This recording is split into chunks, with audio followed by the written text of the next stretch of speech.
আমাদের দেশে বহু মানুষ আছেন যারা হা এবং না ভোটের মধ্যে প্রকৃত পার্থক্যটুকু বুঝেন না, অথচ এই একটি সিদ্ধান্তই নির্ধারণ করে দেয় সামনে আমাদের অধিকার থাকবে নাকি থাকবে না। আমি স্পষ্টভাবে বলতে চাই, হা এবং না ভোট আসলে কি, কেন এটি আগামীর বাংলাদেশের জন্য অপরিহার্য, এই সিদ্ধান্ত কি সাধারণ মানুষের জীবনে গভীরভাবে প্রভাব ফেলতে পারে, এই নিয়ে বিস্তারিত আলোচনা করা যাক। আপনি কি এমন একটি বাংলাদেশ দেখতে চান যেখানে ক্ষমতায় আসা দল রাষ্ট্রীয় প্রতিষ্ঠানগুলো তাদের নিজের অধীনে করে নেবে? পুলিশ প্রশাসন, বিচার বিভাগ সবই থাকবে দলীয় নিয়ন্ত্রণে? কেন ক্ষমতাশীল দল অন্যায় করবে, অত্যাচার করবে, আপনার মৌলিক অধিকার হরণ করবে, আপনি মামলা করা তো দূরের কথা, বরং আপনাকে হয়রানির শিকার হতে হবে। আপনি কি এমন বাংলাদেশ দেখতে চান? আপনার সন্তান লেখাপড়া করবে, যোগ্যতা অর্জন করবে, কিন্তু সরকারি চাকরির ক্ষেত্রে মেধা ও যোগ্যতার মূল্যায়ন না করে বরং ক্ষমতাশীল দলের তুষামোদন এবং আপনার নৈতিকতা বিসর্জন দিয়ে তাদের পাচারতে পারবেন। আপনি কি এমন বাংলাদেশ দেখতে চান?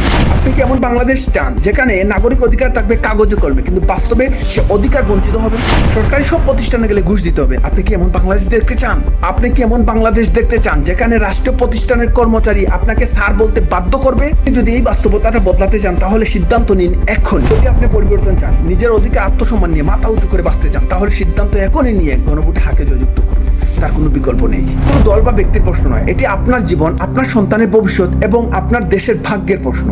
আমাদের সিদ্ধান্তে আগামী বাংলাদেশ গড়ে উঠবে। নিজের অধিকার নিজেই বুঝে নিন, নিজের অবস্থান নিজেই ঠিক করুন। আপনি ঠিক থাকলে, আমরা ঠিক থাকলে সবকিছু রক্ষা করা সম্ভব। আমরাই বাংলাদেশ।